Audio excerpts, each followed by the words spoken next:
पहला दिन जब आप बताते हो कि आप गए और वो कॉकटेल पार्टी थी, कैसा था? Shocked at the age of 12 मैंने देखा वेडिंग्स में हुक्का आ रहा है। सबसे बड़ी वेडिंग अभी तक कितने की? सबसे बड़ी वेडिंग 50,000 पर्सन। 50,000 पर्सन? मैंने पूछा नंबर ऑफ पर्सन, उन्होंने बोला 40 नंबर ऑफ पर्सन। हम नहीं करते 40 नंबर ऑफ पर्सन की। तो फिर उन्होंने बोला 40,000। लोग कैसे रिएक्ट करते थे कि एक 18 साल की लड़की है, केटरिंग बिजनेस रन कर दिया? पहले तो वो शॉक हो जाते हैं, ये देख रही है, हाँ यही देख रही है, तो पूरा, हाँ पूरा। हम देखते हैं कि शादियों में फूड वेस्टेज बहुत होता है। तो अगर आपको अपने कार्ड्स का नहीं पता है तो हमें खाने का कैसे पता हो सकता है? अगर बहुत लंबा बिजनेस करना है तो आपको ऑटोमेशन पे जाना ही पड़ेगा। L&T जैसी कंपनी भी स्ट्रगल कर रही है ब्लू कॉलर्स के साथ। वो लोग नहीं समझते ये सारी चीजें कि हमको लॉस हो रहा है या फिर हमारा पेमेंट नहीं आया है। तुम्हें कोई ऐसा क्लाइंट मिला जिसने कभी बड़ी वियर्ड सी रिक्वेस्ट करी हो खाने को लेकर? मतलब जो पिंटरेस्ट पे से निकाल के बोल देते हैं कि मुझे सैंडविचेस चाहिए मिनी वाली, एक ग्लास चाहिए, उसमें गुलाब जामुन चाहिए, उसके ऊपर नीचे रबड़ी चाहिए। पहले आंखों से देखते हैं, फिर नाक से सूंघते हैं, फिर मुंह से खाते हैं। ये बहुत बड़ा चेंज आया अपने। इमेजिन आपके घर में शादी है और आप हजारों लोगों के खाने का इंतजाम ढूंढ रहे हैं। कोई 16-17 साल की लड़की आपको आकर कहे कि केटरिंग का कॉन्ट्रैक्ट मुझे दे दीजिए, आपका रिएक्शन कैसा होगा? खुशी इस मेल डोमिनेटेड इंडस्ट्री में, जो कि बहुत ही लेबर इंटेंसिव और बहुत मेहनतकश लोगों का काम है, केटरिंग का काम, उसमें कैसे डोमिनेट कर रही है। इस पूरे पॉडकास्ट में हमने उसकी जर्नी के बारे में जानने की कोशिश की और हमने ये भी समझा कि क्या क्या चैलेंजेस आते हैं इस बिजनेस को करने के लिए। आज ना वो सिर्फ एक बहुत अच्छा बिजनेस रन कर रही है बल्कि सैकड़ों लोगों को रोजगार दे रही है। इस पॉडकास्ट में अंत तक बने जरूर रहिएगा, बिकॉज आपको जो बातें आपको जानने मिलेंगी ना कि 50,000 लोगों की वेडिंग का खाना बनने के लिए इस सब के पीछे किस किस्म की तैयारी होती है, क्या चीजें, यह सब आपको जानने मिलेगा इस पॉडकास्ट में। और जाते जाते चैनल को सब्सक्राइब जरूर कर दीजिएगा, बिकॉज आपके लिए तो ये मुफ्त है लेकिन इससे हमारी बहुत मदद होती है। Thank you. So Khushi, what inspires me about you is that when you started your business at the age of 18, यार ये वो टाइम होता है जब सब स्कूल में होते हैं और ये फिगर आउट कर रहे होते हैं कि कॉलेज कौन सा लेना है। तो हाउ दैट हैपेंड? ये इसके पीछे की कहानी क्या है? The story behind this is my father got fractured. I was in Delhi that time. तो मुझे जैसे ही पता चला, मैं ग्वालियर आई, तो उसके बाद बैक टू बैक वेडिंग्स थी, तो मुझे वहाँ जाना पड़ा। मुझे एज्यूम करना था वहाँ पर कि कैसा क्या चल रहा है। मतलब पापा ने ये बोल दिया था कि तुम वहाँ जाओ और देखो सिर्फ, ठीक है, कि कोई स्टाफ गलती नहीं करे। और वहाँ पर स्टैंड आउट करने के लिए कोई तो चाहिए ही होता है, मैनेजर नहीं कंट्रोल कर सकते हैं। तो वहाँ मुझे सिर्फ डील करना था। मेरे को पार्टी भी नहीं पता थी किसकी है, कौन सी है। Drink party, first day drink party, मतलब जहाँ सिंधी दारू पीते हैं वहाँ उस पार्टी में भेज दिया गया मेरे को। फिर उसके बाद मुझे वहाँ जाके रिप्रेजेंट करना था अपने आप को, तो मैंने किया थोड़ा बहुत जैसा हो पाया। उसके बाद मुझे ये समझ आया कि बहुत टफ टास्क है। वाइंड अप, मतलब लेकर आने से लेके वाइंड अप करने तक आपको फुल टाइम जॉब करना है। एक इवेंट में अमूमन कितना समय लगता है? मतलब उसकी प्रिपरेशन से लेके और वाइंड अप करके वापस घर आने में, इस पूरे में कितना समय लगता है? सिर्फ एक पार्टी है, लेट्स से डिनर है, सिर्फ डिनर है, तो मॉर्निंग में 12 बजे आपको वहाँ पहुँचना पड़ेगा। इफ़ VVIP डिनर है तो आपको 2 दिन पहले से ही तैयारी करनी पड़ेगी, क्योंकि स्वीट्स होती हैं। मतलब आज तो 50-50 टाइप्स की स्वीट्स बनवाते हैं लोग, तो आपको एक दिन पहले से ही, इफ़ VVIP है तो स्टार्ट करना पड़ेगा। उसके बाद फिर दूसरे दिन जब 5-6 जितने भी बजे डिनर कंप्लीट होता है, जो सजन गोट वाला मेन डिनर होता है जहाँ दूल्हा दुल्हन खाते हैं, वो वाइंड अप होने तक आपकी ड्यूटी चलती है। तो ये पूरा लगभग आपको ऑलमोस्ट 16 to 18 आवर्स का एक टाइम है जब सिर्फ एक इवेंट है अप्रॉक्स। पहला दिन जब आप बताते हो कि आप गए और वो कॉकटेल पार्टी थी, how was your experience like? कि कैसा था? I was shocked. मतलब एट द एज ऑफ 12 मैंने देखा वेडिंग्स में हुक्का आ रहा है। अच्छा, ये सब तुमने पहले कभी नहीं देखा था? मैंने सिर्फ देखा था क्लब्स में लोग हुक्का पीते हैं। वहाँ इतनी ओपन में 10-10 हुक्के के काउंटर थे, 10 हुक्के काउंटर्स, एंड लाइव बियर दारू चल रही है। तो मेरे लिए थोड़ा था ऐसा कि मैंने नहीं देखा था कभी ये सारी चीज़ें। उसके बाद फिर मुझे समझ आया कि यही होता है वेडिंग्स में। तो लोगों ने कैसे रिएक्ट किया कि जब तुम बहुत यंग थे, तुम खुद भी फिगर आउट कर रहे हो, देख रहे हो कि ये चीज़ें कैसे चलती हैं, पापा की हेल्प ले रहे हो, बहुत सारा ऐसा आई एम श्योर कि बैकग्राउंड में चीज़ें चलती होंगी, तो लोग कैसे रिएक्ट करते थे कि एक 18 साल की लड़की है, केटरिंग बिजनेस रन कर दिया है? फॉर एग्जाम्पल, मैं किसी वेडिंग में गई हूँ, उसमें पापा नहीं है, ठीक है, तो किसी जो क्लाइंट होता है उसने मेरे को इंट्रोड्यूस करवाया कि ये केटरिंग देखते हैं ऐसे करके, तो जो सामने वाले अंकल होते हैं उनके बहुत वियर्ड रिएक्शन होते हैं। पहले तो वो शॉक हो जाते हैं, ये देख रही है ऐसे करके। तो उसके बाद फिर उनको थोड़ा सेटल डाउन करवाते हैं वो लोग, हाँ यही देख रही है, वो तो पूरा, हाँ पूरा ऐसे करके। तो वाह यार, फिर ऐसे उनका रिएक्शन आता है, मतलब अप्रिसिएशन ही है, बट वो शॉक्ड हो जाते हैं कि ऐसा भी हो सकता है। हाँ, कि इनको बेटी की शादी की कमान दे सकते हैं कि नहीं दे सकते। तो मतलब इफ़ मैं डील करने जा रही हूँ किसी से अकेले, तो अच्छा इतना बड़ा इवेंट खुद ही डील कर लेंगी, मतलब जैसे अंकल को तो पता है बट आंटियों को कभी कभार नहीं पता रहता। तो वो मेरे लिए जैसे चाय नाश्ता लेकर आई, एक दिन इतनी दीदी भी गई थी हमारे साथ, चाय नाश्ता लेकर आई, तो वो आंटी शॉक्ड हो गई, मतलब जज की वाइफ थी वो, तो बहुत शॉक्ड हो गई कि ये पूरा इवेंट देख लेगी ऐसे करके। तो कुछ लोग के ऐसे रिएक्शंस आते हैं। तो अभी तक के करियर में, अभी तक के लगभग तुमको 6 साल हो गए इसको काम करते हुए, अभी तक तुम्हें कोई ऐसा क्लाइंट मिला जिसने कभी बड़ी वियर्ड सी रिक्वेस्ट करी हो खाने को लेकर? हाँ, मतलब बहुत बार ऐसे क्लाइंट्स आ जाते हैं जो आपसे डिमांड करते हैं कि मुझे मिनी बर्गर्स चाहिए, मतलब जो पिंटरेस्ट पे से निकाल के बोल देते हैं कि मुझे सैंडविचेस चाहिए मिनी वाली, मतलब बेसिकली सैंडविच एक जंबो साइज़ का होता है, इतनी छोटी सैंडविच चाहिए मेरे को, ठीक है, मतलब एक गिलास चाहिए, उसमें गुलाब जामुन चाहिए, उसके ऊपर नीचे रबड़ी चाहिए, मतलब समझ गए जो पिंटरेस्ट पे से मिलता है। correct. वो चीज़ तो हो जाता है, मतलब मैनेजेबल है ये सारी चीज़ें। कुछ लोग ऐसा डिमांड कर रहे थे पहले कि पालकी में चाहिए, जो स्नैक्स की ट्रे आती है ना, फिर हमने उनके लिए वो पालकी बनवाई ऐसा। अच्छा। और एक जो व्हाट्सएप पे एक रील वायरल हुई थी कि जो पीछे पीठ पे वो गोलगप्पे के, आपको याद है? नहीं ऐसा गोलगप्पे का वो पूरा ऐसा ग्लास टाइप का था, उसमें जेट स्प्रे से गोलगप्पे देता था वो। अच्छा। तो वो मांगने लग गए लोग कि वो जेट स्प्रे वाला लेकर आओ, तो मतलब वो तो नहीं आया कि नहीं था वो तो हमारे पास। दिल्ली में भी हमने ट्राई किया, वो अवेलेबल नहीं था। अब जैसे जो गोलगप्पे का जो आता है ना, टकीला वाले आते हैं या फिर वो इंजेक्शन वाले गोलगप्पे लेकर आओ, ये सब होटल्स में देख के हमको मांगते हैं लोग कि हमें वही इंजेक्शन वाले गोलगप्पे चाहिए। ऐसा। और ये कई बार कॉकटेल में बहुत ज़्यादा यूज़ होता है ये सारे प्रॉप्स। तो मुझे एक चीज़ से एक चीज़ समझ में आती है कि पिछले कुछ टाइम में जो ट्रेडिशनल खाना पीना था और अब जो खाना पीना है, ये किस तरीके से बदला है? तुमने क्या देखा है पिछले 6 साल में? पिछले साल मतलब पहले हम नॉर्मली वेडिंग्स में जाते थे, हम वेडिंग्स में खाना टेस्ट करते थे एंड खा के आ जाते थे। आजकल लोग आंखों से देखते हैं, पहले आंखों से देखते हैं, फिर नाक से सूंघते, फिर मुंह से खाते हैं। ये बहुत बड़ा चेंज आया अपने यहाँ पर इंडस्ट्री में। तो पहले वो देखते हैं कि डेकोरेशन कैसा है खाने का, प्रेजेंट कैसे किया आपने उसको, फिर वो खाना तो बाद में ही खाएंगे और वो इतना सा खाएंगे और उनका पेट भर जाएगा। जैसे कोई फॉर एग्जांपल कोई काउंटर है लाइव, जैसे ड्रिंक्स हैं, तो नॉर्मल आप उनको शेक दे दो वो नहीं पिएंगे, देन कि आप उस जैसे पाइनएप्पल शेक है, उसमें पाइनएप्पल डला है ऊपर साइड में, स्ट्रॉ लगी है, तो वो पिएंगे, तो वो देखेंगे कि अरे डिफरेंस है ऐसा। तो अब मुझे बताओ, जब लोग ऐसी रिक्वेस्ट करते हैं, आप अपने स्टाफ को जो बहुत सालों से आपके साथ है, जिसने शायद वो ट्रेडिशनल खाना ही बनाते आ रहे हैं, उनको आप कैसे ट्रेन करते हो, कैसे समझाते हो कि अब हमें ये कुछ अतरंगी बनाना है? वो जैसे इफ़ मैंने उनको बताया कि हमें टार्ट बनानी है, तो उनका ये रिएक्शन, क्या बनानी है? टार्ट क्या होता है? मतलब टार्ट एक रोटी का ही फॉर्म होता है। रोटी के अंदर मतलब एक बहुत क्रिस्पी रोटी होती है, ठीक है, उसके ऊपर आलू वगैरह डाल के, उसके ऊपर सॉसेस डाल के है, नमकीन, अनार, मतलब प्रेपरेशन ही उसकी वैसी होती है जैसे अपन नॉर्मल राजभोग चाट खाते हैं या फिर नॉर्मल राज कचौड़े, उसमें सिर्फ शेप चेंज हो गया है। अच्छा, मतलब मामला वहाँ भी प्रेजेंटेशन का ही है, सेम ही है, सिमिलर है, बस शेप चेंज हो गया, साइज चेंज हो गया है, तो उस वजह से लोगों को लगता है टार्ट चाहिए अब हमको ऐसा। तो डेकोरेशन का मेन रोल है, खाने को आप कैसे प्रेजेंट करते हो। आप पनीर की सब्जी एक बाउल में ले रहे हो या फिर शेफ खड़े होकर 10 घंटे तक वो पनीर बना रहा है, बहुत मेजर डिफरेंस आता है। ओके, ऐसा। तो ये जो लाइव काउंटर्स हैं, इनका बहुत ज़्यादा ट्रेंड बढ़ा है। अच्छा, ये चीज़ मुझे एक चीज़ बताना है कि हम देखते हैं कि शादियों में फूड वेस्टेज बहुत होता है। हाँ, बहुत सारा खाना, कितने भी लोग आ रहे हैं, कुछ भी चीज़ हो रही है, बट बहुत सारा खाना वेस्ट होता है। आपने किस किस तरह के वेस्टेज देखे हैं और आपको क्या लगता है कि कितना ज़्यादा, मतलब like since you are doing it, आप अपने हाथ का ही खाना बना रहे हो और आप देखते हो कि लोग उतना खाना खा भी नहीं रहे हैं?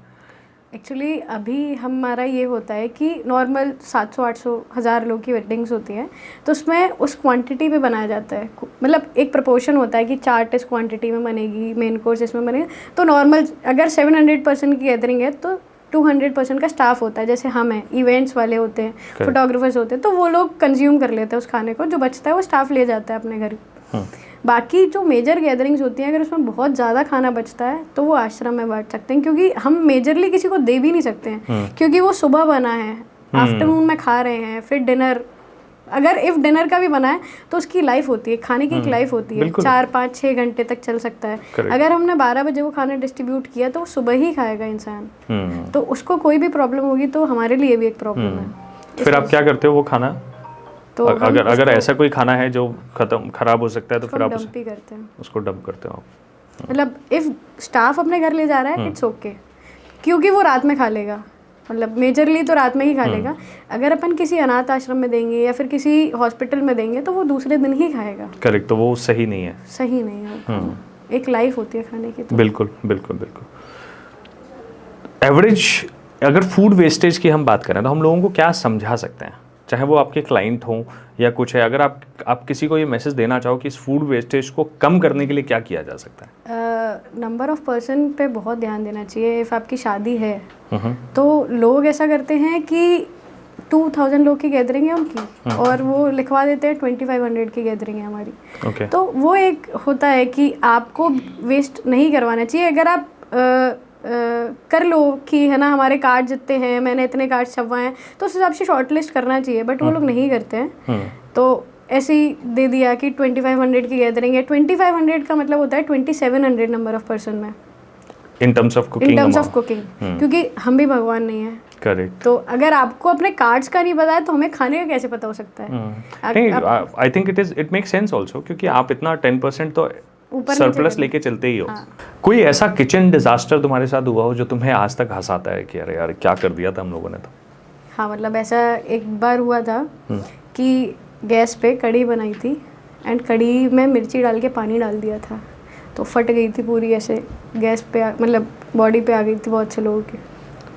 ओहो, मतलब जो बनाने वाले लोग थे उनने जो नॉर्मल गैस होती है उस पर घी डाला कड़ी बनाने के लिए, उसके ऊपर मिर्ची डाली रेड वाली जो खड़ी मिर्ची आती है, उसके ऊपर पानी डाल दिया, तो वो जो आ गया, पूरा फ्यूम्स उठते हैं भयंकर, पूरा बहुत ज़्यादा।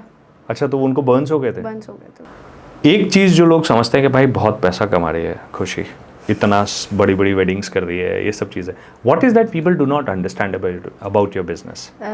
मेंटल प्रेशर, मेंटल लोड, कोई नहीं समझता। सिर्फ इतना ही है? मेंटल प्रेशर लेके पैसा तो मिल रहा है ना? नहीं, एक्चुअली क्या है, पैसा नहीं मिलता है आपको, मतलब जितना लोगों को लगता है उतना पैसा उतना नहीं मिलता है। हर टाइप का इंसान होता है, कोई ऐसा नहीं बोलता है कि लो पैसा ले जाओ, किसी के लिए पैसा फ्री का नहीं होता है। सब मतलब बहुत सिटी में घूमते हैं, बहुत लोगों से मिलते हैं, बहुत हमारे मेन्यू लेके और लोगों के पास जाते हैं कि इस मेन्यू की रेट बताओ, उनने हमसे कम कर दी तो उनसे करवा लेते हैं। तो ये सारी चीज़ें भी होती हैं, ऐसा कुछ नहीं है कि पैसा मिलता है, बस डिफरेंस यही आता है कि लोगों को लगता है। हाँ, तो क्या मतलब लाइक ऐसे मार्जिन्स तो बोलते हैं फूड में बहुत हाई मार्जिन्स होते हैं? कुछ मार्जिन नहीं होता है। क्यों, ऐसा क्यों?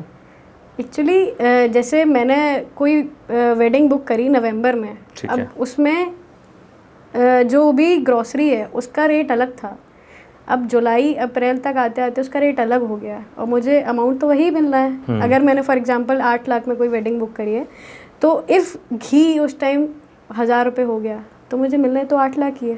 समझ गए आप? वो एक मेजर डिफरेंस होता है। इसके अलावा लेबर का भी मेरे ख्याल से बहुत सारा ऊपर नीचे होता है। इफ सीजन है तो लेबर हाई कॉस्टिंग होती है उनकी लेबर। हाँ, क्योंकि लेबर के लिए भी वही टाइम होता है जिस समय वो सबसे ज़्यादा हाईएस्ट प्राइसिंग लेबर की वहाँ होती है। स्टाफ की प्राइसिंग सीजन पे हाई होती है। एक और बहुत बड़ा चैलेंज आता है। वैसे मेरा एक दोस्त है, उसने एक बहुत इंटरेस्टिंग बात, आई थिंक ये किसी तो रील में मैंने सुना था, शायद किसी सेलिब्रिटी ने ऐसा कहा था कि जो होटल इंडस्ट्री में था, वो बोले भाई अगर अपने दोस्त को बर्बाद करना हो ना तो उसे रेस्टोरेंट खुलवा दो। नहीं, क्या रेस्टोरेंट में ऐसा होता है? अच्छा, रेस्टोरेंट में वाकई में रेस्टोरेंट में ऐसा होता है कि आपके मंथली एक्सपेंसेस फिक्स्ड हैं, कि आपको उस तंदूर में कोयला डालना ही पड़ेगा, चाहे आपके रेस्टोरेंट में नंबर ऑफ पर्सन आए या नहीं आए। करेक्ट। आपको शेफ़ को वो अमाउंट देना ही पड़ेगा जो वो लेता है, ऐसा। लाइट का बिल आएगा ही आएगा, फ्रिज चलेगा ही चलेगा। हमारे में ऐसा नहीं होता है। हमारे में करेक्ट, आप तो बेसिक तंदूर नहीं लगता है, मतलब फॉर एग्जांपल। हाँ, मतलब डेली बेसिस पे नहीं, हाँ, ऑन रिक्वायरमेंट ही हो रहा है। हाँ, जब कोई वेडिंग है तभी आप कर रहे हो। हाँ, मतलब आपका तंदूर उसी दिन जल रहा है जिस दिन पैसे आ रहे हैं। नहीं, बट मेजरली रेस्टोरेंट में ऐसा होता है, मतलब उसके एक्सपेंसेस फिक्स्ड हैं, क्योंकि आपकी एक एरिया का भी होता है ना कि आपको लैंडलॉर्ड को देना है पैसा, आपको मैनेजर्स, मतलब 10 लोग की भी अगर टीम है तो सबके असाइंड है कि मैनेजर इस लेगा, ये लेगा, शेफ़ ये लेगा, तो आपके सारे फिक्स्ड हैं कि मेरा 2 लाख 3 लाख 4 लाख जितना भी एक्सपेंस जाना ही जाना है। Correct correct. ठीक है, तो हमारे में ऐसा नहीं होता है, छोटे से एरिया में बना लो। तो आप कैसे करते हो? आप ज़्यादातर टाइम पे आप अपनी साइट पे ही जाके खाना बनाते हो या फिर मिक्स्ड रहता है? जैसे इफ़ नंबर ऑफ पर्सन ज़्यादा हैं, 700 800 900 हैं, तो हम वहाँ जाके बनाते हैं। बाकी कम लोगों के लिए हम क्लाउड किचन पे बनाते हैं। ओके, तो ये दोनों हाइब्रिड मॉडल है जो चलता है। तो आप हर तरह का काम करते हो, बहुत बड़ी वेडिंग्स भी लेते हो, छोटी बहुत भी। छोटी भी। सबसे बड़ी वेडिंग अभी तक कितने लोगों की है? सबसे बड़ी वेडिंग 50,000 पर्सन। 50,000 पर्सन? 50,000 पर्सन। 50,000 लोगों का खाना? Yes, 50,000 in a wedding? In a wedding. और इसमें उसी तरह का मतलब उतना ही डेकोरेशन, फसाड और वो सब चीज़ें? Everything, drinks, chaat, snacks and main course and sweets. 50,000 लोगों को खिलाने के लिए स्टेडियम चाहिए? हाँ, स्टेडियम ही चाहिए। तो आप इतना बड़ा चीज़ है। अच्छा, उस वेडिंग में कितने लोग आपके एम्प्लॉयड थे? आपका स्टाफ कितने लोगों का था? उसमें हमारे 3,000 एम्प्लॉयज़ थे। 3,000? नंबर ऑफ पर्सन जो एम्प्लॉयज़ थे वो 3,000 थे। मतलब लगभग 17-18 लोगों पे एक स्टाफ? हाँ, एक्चुअली क्या है, उनको मॉनिटर करने के लिए लोग चाहिए होते हैं कि सारी चीज़ें वर्क सही से कर रही हैं कि नहीं कर रही हैं। आपका वहाँ भी एक सप्लाई चेन है ना, मतलब हाँ, खत्म हो रहा है उसको भी पहले 5 मिनट पहले ही। हाँ, वो एक मॉडल है, वो एक बिजनेस मॉडल। एक्चुअली क्या था, उस दिन जो हमारी वेडिंग थी उस पर हमारा बिजनेस मॉडल बहुत अलग तरीके का था। हमने स्टोर्स बनाए थे कि जैसे डोम ए, डोम बी, डोम सी, एक VIP डोम था। ऐसे 3 सेपरेटेड थे। एंड उसके अंदर हमारा ये था कि एक आइटम के 4 काउंटर्स, फॉर आइसक्रीम 4, मिठाई 4, ऐसे करके, मतलब 4 4 4। ठीक है, मेन कोर्स भी 4 जगह। ठीक है, तो इफ़ कोई भी चीज़ ख़त्म हो रही थी तो हमको वो पता लगाने के लिए लोग लग रहे थे, क्योंकि आपके पास रशीद इतना है कि आप वहाँ तक जा नहीं सकते हो। ठीक है, हम तो मतलब VIP डोम में बिजी हो गए। पीछे से स्टाफ जो कोऑर्डिनेट कर रहा था उसमें मेरे को वेटर्स लगे थे 350 सर्विस बेट। स्नैक्स, मतलब स्नैक्स बनाने वाले 85% थे आगरा से जो हमने बुलवाए थे। तगड़ा था। कैसा था? इसकी तैयारी कितने दिन पहले से शुरू हुई और कैसे? तैयारी उसकी हो गई थी अप्रॉक्स 1 महीने पहले, जब से बुकिंग आई थी। ओके। तब से स्टार्ट हो गई थी तैयारी। उसके बाद एक स्टोर था, एक वहाँ पर हमारा कंट्रोल रूम बनाया था हमने कि कोई भी प्रॉब्लम आए तो ये कंट्रोल रूम है, इस पे से डिसीजन होगा। ठीक है, तो जैसे वहाँ पर एक स्टाफ था, वो बैठता था पूरे टाइम, मतलब फॉर 7 days एटलीस्ट, जब से वहाँ पर किचन बनना स्टार्ट हुआ। मतलब वो तो एक बेसिक ग्राउंड था, जब से किचन बनना स्टार्ट हुआ। तो आपने किचन भी सेटअप किया? मतलब एक ग्राउंड में किचन जाके सेटअप हुआ है? It is a proper raw ground. और वहाँ पे एक तरह से आप एक होटल बना दे रहे हो? हाँ, सिर्फ एक दिन के लिए? सिर्फ एक दिन के लिए। कमाल है। मतलब किचन सेटअप हुए वो भी 5 kitchens, 3 for normal, 1 for VIP and 1 store. Okay. जो मेजर स्टोर होता है जिसमें सारा सामान रखेगा जो भी है, उसके बाद डिवाइड होगा तीनों में। ऐसा फिर कंट्रोल रूम से कोई भी चेंजेस करने हैं तो वो वहाँ पर होंगे, ऐसा। तो it was a big deal, very big, and mental pressure बहुत था उस दिन। आई एम अज्यूमिंग कि ये किसी बड़े आदमी की शादी रही होगी। बिल्कुल। तो वो प्रेशर भी बहुत ज़्यादा होता है। एक्चुअली क्या है, वहाँ पर आप फ़ोन अलाउ, मतलब फ़ोन तो वहाँ चल ही नहीं रहे थे, VVIPs आ रहे थे, VVIP मूवमेंट था पूरा। तो आपको जो भी कोऑर्डिनेट करना था वॉकी टॉकी पे करना था। ठीक है, आपकी रेंज 1.5-2 किलोमीटर बाद चली जाती है, एंड 1.5-2 किलोमीटर दूर वो था पैसेज VIP ग्राउंड से। मतलब वो इतना बड़ा हाँ जगह थी कि वो 1.5-2 किलोमीटर से ज़्यादा में थी। हाँ। ओ भाई।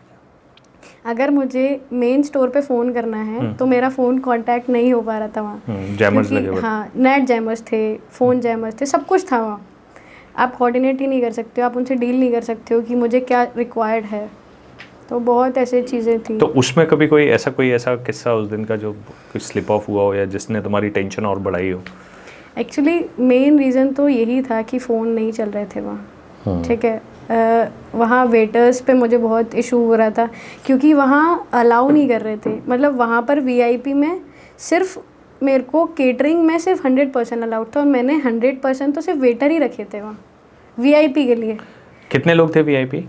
वीआईपी 2000 में 100 तो ये भी मतलब एक एट पार वाला रेशियो है। एक्चुअली द रीज़न इज़ वो वीवीआईपी से भी ऊपर है हमारे लिए। तो उनके लिए हर मतलब 2000 वीआईपीज़ उसके अंदर अगर हम रख रहे हैं तो मेरे को 100 वेटर्स इसलिए रिक्वायर्ड थे क्योंकि वहाँ पर उनके बाउंसर और बॉडी गार्ड ही हमें हटा देते थे। फिर कैसा रहा ओवरऑल एक्सपीरियंस? कैसा था? अच्छा था, बहुत अच्छा था, बहुत आपके क्लाइंट की तरफ से भी अच्छा था? हाँ, बहुत अच्छे रिव्यूज़ दिए, क्योंकि 55 एक्चुअली द रीज़न इज़ बहुत गर्मी थी, जुलाई थी, बहुत ज़्यादा गर्मी थी, एंड वहाँ पर 55% 1000% का खाना खिलाना बहुत मेजर टास्क था, क्योंकि खाना ख़राब हो जाता है। आप बताइए, अगर किसी आलू की सब्ज़ी है, दम आलू है फॉर एग्जांपल, आप कितने बजे उसको पील ऑफ करना स्टार्ट करोगे? 2 दिन पहले से। 55,000% 2 दिन पहले से स्टाफ पील ऑफ कर रहा था उसको, मशीन पील ऑफ कर रही थी कि मतलब अब मुझे थोड़ा सा ये सब तो चलो ठीक है, हो गया, समझ गया, तुमने कर लिया ये चीज़ें, लेकिन जब ये तुम्हारे पास आया, व्हाट मेड यू थिंक कि यार ये मैं कर लूँगी? कैसे?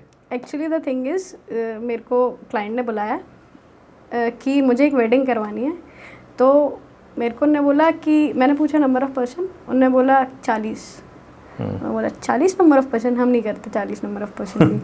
तो फिर उन्होंने बोला 40,000। I was in a big shock.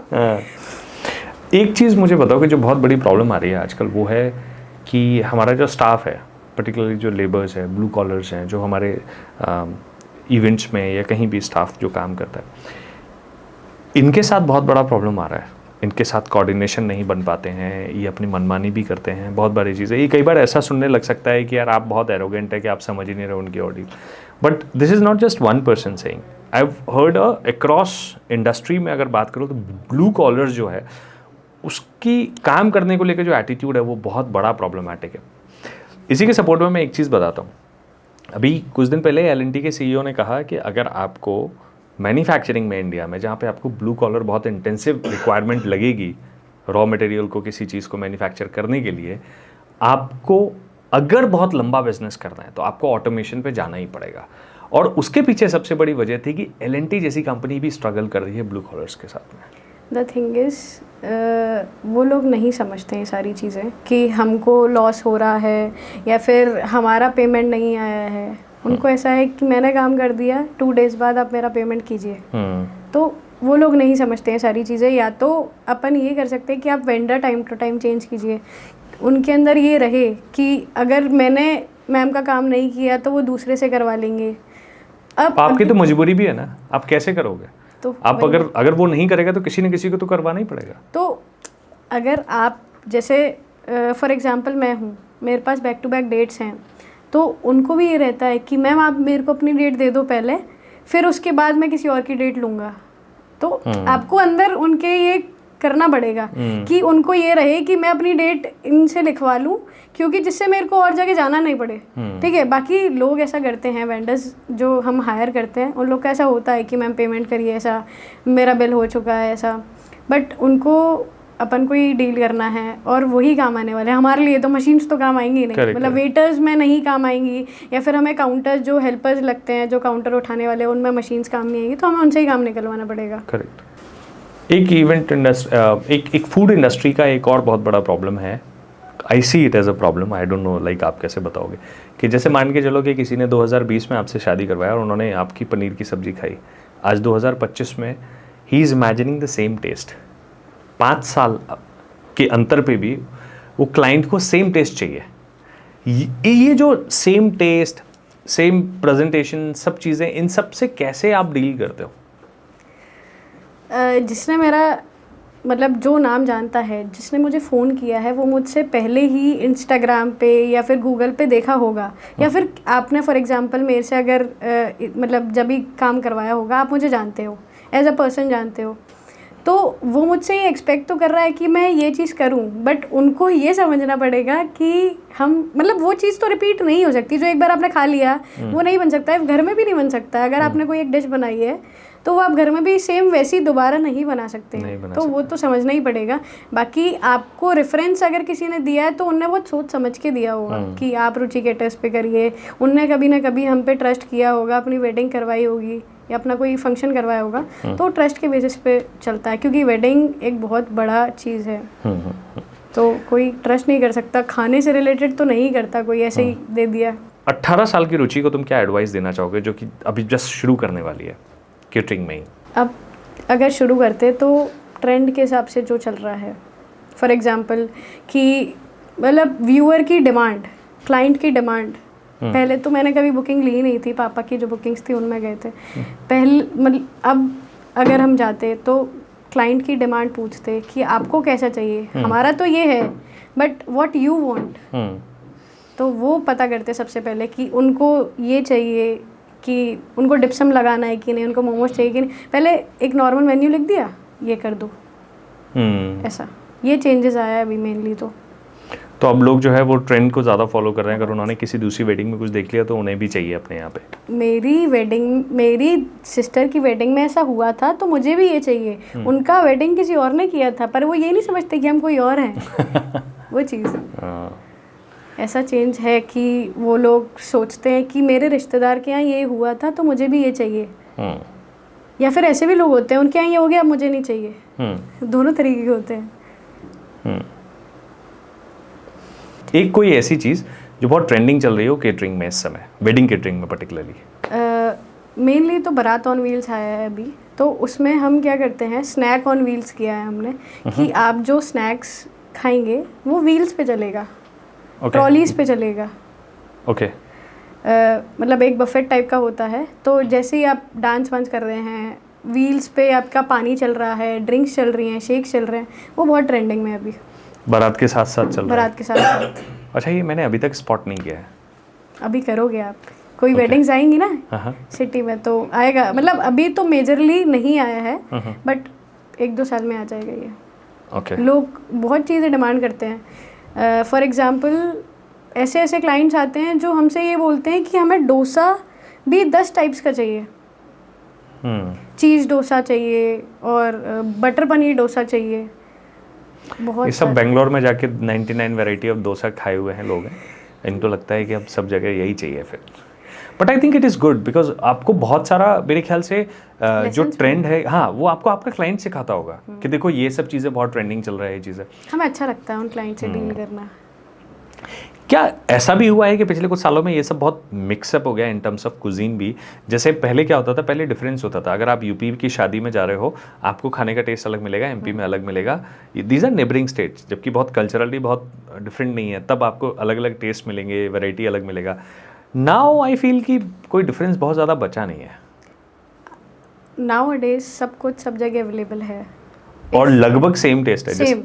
जैसे आप 5 स्टार में पनीर खाओ वैसा ही आपको और आप किसी दूसरे ऐसे रोड साइड ढाबे में खाओ, ये चीज़ें मतलब थोड़ा सा अगर वो हाइजीनिक तरीके से अच्छे से बनाए तो आपको टेस्ट में बहुत बड़ा डिफरेंस नहीं मिलेगा। Similar. Actually the reason is staff. Mainly अगर आप होटल में भी हैं तो स्टाफ ही बना रहा है, और आप रोड साइड भी हैं तो स्टाफ ही बना रहा है। हम भी जो फूड बनाते हैं या फिर कुछ भी चीज़ है तो स्टाफ ही बना रहा है वो चीज़, तो हम ऐसे स्पेशलाइज स्टाफ यूज़ करते हैं जो उसमें मास्टर हो, जो कि खाने को कंसिस्टेंटली सेम टेस्ट दे सके।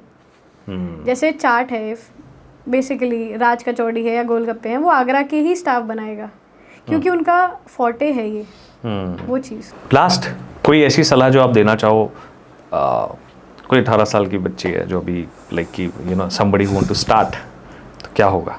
What is that one piece of advice you would like to give to a younger generation? Though you are also young, but आने वाले लोग जो लिवर कोल्ड बना रहे हैं। बेसिकली घर वालों को ये होता है कि बच्चे, अगर मेरे साथ क्या हुआ कि पहले मेरे घर वाले भी रिस्ट्रिक्शंस लगाते थे कि यहाँ नहीं जाओ ऐसा, बट जब घर वालों को समझ आ जाता है कि ये खुद से अर्न कर सकते हैं तो वो रोक देते हैं कि डू, जो आपको करना है वो करो।